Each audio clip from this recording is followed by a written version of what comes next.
But how can you talk about how your life and how your work has changed? The two women are very professional and they're really a joy to work with.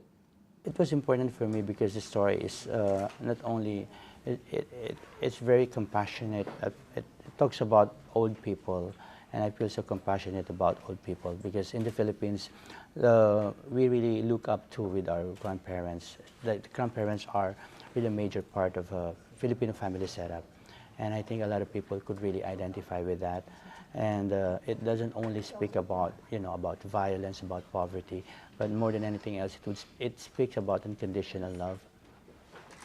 Rains and typhoons, although we had to still. How do you feel about being in Hong Kong and being nominated for?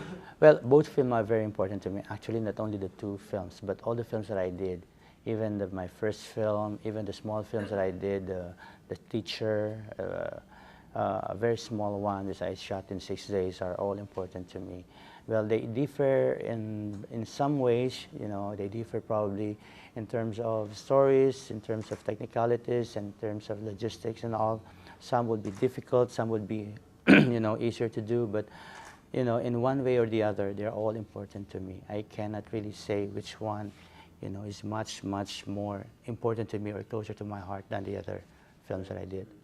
Asian Film Award, and we are a little bit also nervous about it. But with other categories. But we feel great with back here for the best film and the best director awards. In the Philippines, it's basically still the commercial films that are being shown in commercial theater. This kind of films are being shown as special screening. Not only my films, but it also, some other films as well.